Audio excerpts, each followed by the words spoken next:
So for today's video, I'm going to be testing out the Ohuhu 48 count pastel set. I actually got these a while back and wanted to show y'all what they can do. So let's get into it. So this is how they look.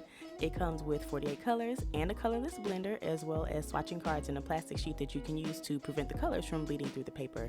These are dual tip markers. The ones I have a brush tip on one end and a fine tip on the other. Honestly, I was pretty excited to get these because as far as I know, the only other marker brand that has desaturated pastel colors was COPIC, but COPICs are hella expensive. So to have these kind of colors on a lighter budget is really great. Speaking of which, they retail for about $39.99. So 40 bucks for 48 markers works out to about 83 cents a marker, so that's not a bad deal at all. So if you're like me and don't have the original swatching cards it came with, Ohuhu actually has the swatching cards on their website as shown here. So you can download it, print it out, and swatch to your heart's content. So now I'm just swatching out the colors, as you can see here. Looking good so far. They're nice and pastel-y and pretty. So I'm gonna finish these up and see how they look when we actually do a picture with these.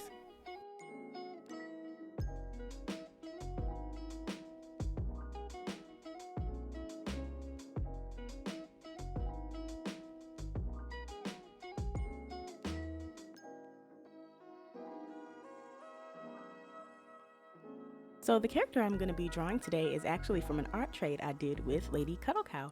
I'm going to leave all her socials right here so y'all can go give her a follow. This is her character, Macy, and she is a whole ass delinquent. From my first impression of her, it's definitely clear she looks like she wants all the smoke and ain't scared of nobody. So what I want to do is see if I can use the markers to turn her into this badass pastel delinquent queen.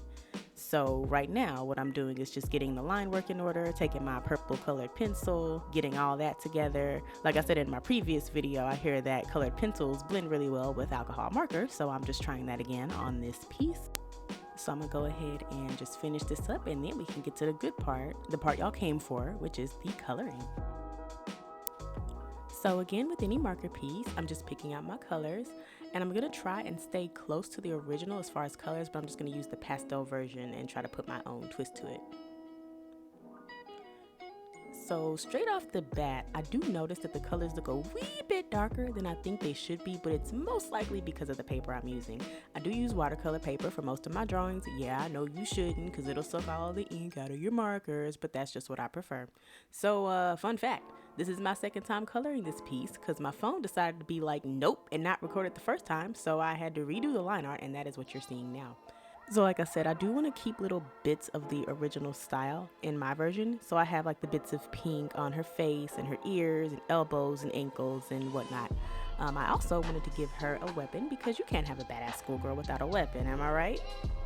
So now I'm moving on to her clothes, blending that together, and it's looking really good so far. So now I'm just working on more blending with her clothes. It looks like I made a mistake there, so I just fixed that with the colorless blender. And then with her skirt, I decided to do like a gradient with one blue and then with a darker blue to see how that would look. So I'm just blending some more to get the streaks out of there. It does look kind of streaky. And I'm going back at the top there and fixing that mistake. I honestly don't have any complaints right now. It's very similar to COPIC, and I really am starting to see why people who use COPIC and then use these say that they're a very good alternative, especially with the price. Like, I'm seriously impressed. I also like that they included a nice selection of grays with this set instead of just, you know, pinks and purples and blues and just desaturated colors. So I'm very grateful for that because I needed that for her hair, as well as her weapon that you're gonna see later.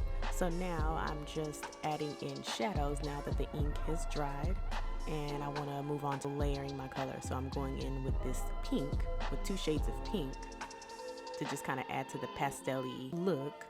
So that's what I'm doing there. I was originally gonna leave her shirt white, but then I decided, you know, you can't really have pastel without pink, so that's my way of adding my own twist to it. So now I'm going in and shading my hair with a darker gray. Again, the grays look great. It's making her hair look great. I had never drawn this kind of hairstyle before, so it doesn't look like it, but I did have a bit of trouble, but I think I made it look good. So I'm moving on to her shoes. I wanted to have like that old school badass schoolgirl look with the back of the shoe mashed down and no socks. So that's another way I put my own twist on it there. And we're just adding in more shadows with her skin. Yeah, there we go. And now I'm moving on to her weapon. I wanted to add a bit of a spatter there because, you know, she ain't scared of nobody. She might have been knocking some heads off. So I wanted to kind of show that in this version. So now I'm just working in that gray with her weapon there. And then add another layer to add the shadows there. And again, it blends really, really well. It's almost an exact dupe of COPIC. I'm just adding finishing touches at this point. Just trying to make sure it looks good.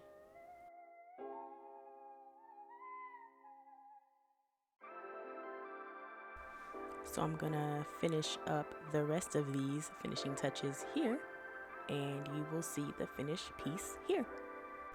So what are my final thoughts? Honestly, I like them. They're cheap. They blend well. They have pretty colors. They get the job done. I would 100% recommend these if you're on a budget and like cute pastel colors. I literally have no complaints at all. I certainly enjoyed drawing this picture and testing these out, and I hope to use these more in the future. With that said, that wraps up the video. I hope you enjoyed seeing me try these out. I want to know, what do y'all think? Do y'all have these markers? Have you heard of them? What's your opinion? Let me know in the comments and give me a big old like. And don't forget to subscribe and hit that notification bell so you never miss a video. As always, let me know any more topics or art supplies you want me to try out or talk about, and you might see it in my next video. Till then, thanks for watching and see you soon. Holla!